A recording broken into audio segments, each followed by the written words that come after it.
Between 1970 and 2005, the US's prison population grew by a massive 700%, far outpacing both population growth and crime rates. Today, it's got to the stage where America is home to 5% of the world's population, but a quarter of the world's prisoners. And not only does America have the highest imprisonment rates of any country in the entire world, but it also has the highest rate of youth incarceration. Over 130,000 juveniles are detained in the US every year, and on any given day there are more than 70,000 youths in detention. But the biggest winners of this mass incarceration haven't been the American public, but the private prison companies who are making giant profits out of people being in jail. According to the American Civil Liberties Union, in 2010, the two largest prison companies alone received nearly $3 billion in revenue, while their top executives each received annual compensation packages worth more than $3 million.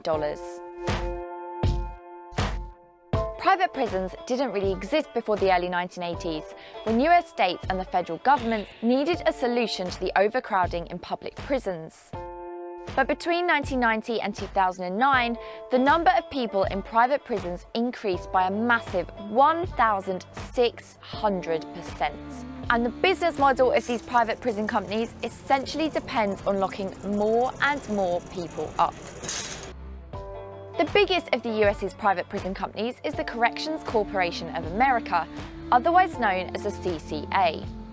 In its 2010 annual report to shareholders, the CCA stated, "The demand for our facilities and services could be adversely affected by the relaxation of enforcement efforts, leniency in conviction or parole standards and sentencing practices, or through the decriminalization of certain activities that are currently proscribed by our criminal laws." The CCA seems to be particularly concerned about the decriminalisation of drug use and any potential changes to immigration laws. For instance, any changes with respect to drugs and controlled substances or illegal immigration could affect the number of persons arrested, convicted and sentenced, thereby potentially reducing demand for correctional facilities to house them. Unfortunately for the private prison companies, however, crime rates in the US have actually been on the decrease for the past decade, and so they've been resorting to more aggressive tactics to make money.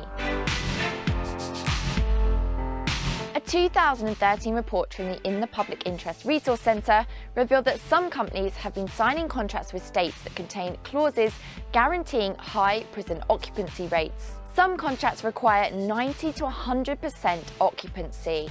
This means that if the private prisons in question aren't filled to the agreed capacity, then either the state has to find more people to put in those prisons or pay the company for the unused beds.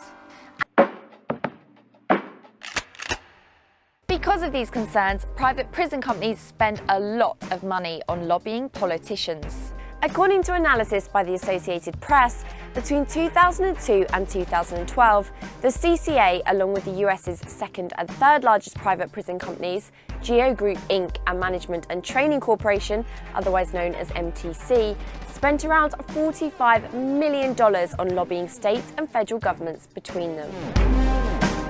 And in addition to lobbying, these three companies also pour hundreds of thousands of dollars every year into the election campaigns of governors, state legislators and judges.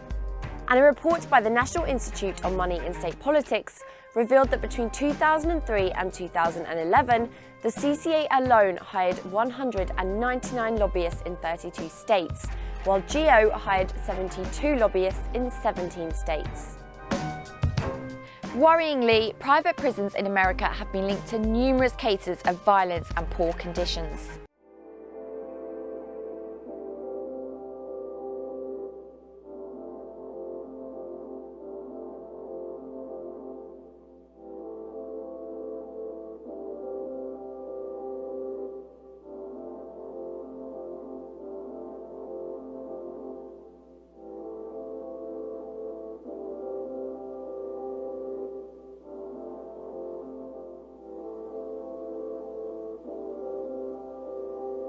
In the video, what we see is one inmate, James Haver, brutally attacking Hani Elabad while 4 guards watch this brutal attack on the outside of the room.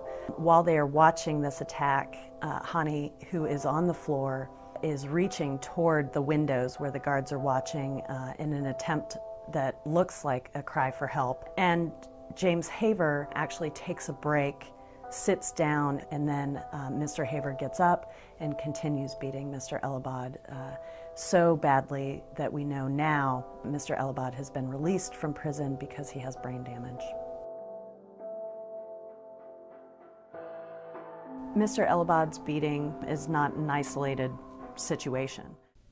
When prisons are privately run, there's less accountability, there's less transparency, and the motive, the sheer motive, is profits.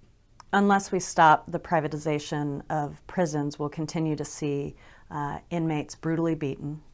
We'll continue to see the lack of transparency and accountability. And as a result of these brutal beatings, we will be releasing people who have become more violent and worse criminals onto American streets. This track record is all the more worrying because many of those in private prisons are some of the most vulnerable people in the system.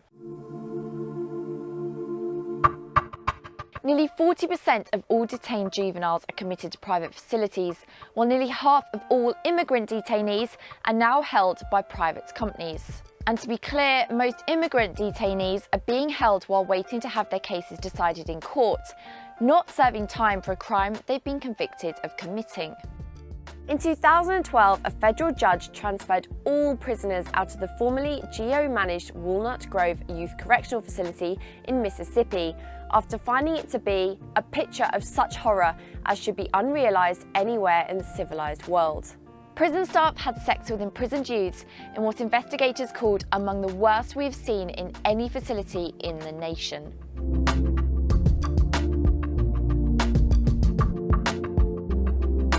According to GEO, the abuses documented occurred before the company had taken over Walnut Grove in late 2010, but this is disputed by the US Justice Department. This map, produced by the ACLU following a Freedom of Information request, also shows allegations of sexual abuse of detainees since 2007 at immigration detention facilities across the US.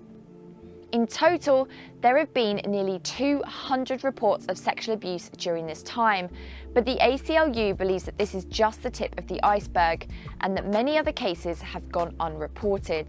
The Corrections Corporation of America, CCA, Corrections Corporation of America, don't miss this, recently sent a letter to 48 U.S. governors, yours was included, announcing the investment initiative, a new plan to spend up to $250 million to buy prisons from state, local, and federal government entities on the conditions of a minimum commitment of 20 years for the facility, maintaining 90% capacity over the 20-year period. I'm waiting on y'all to be offended.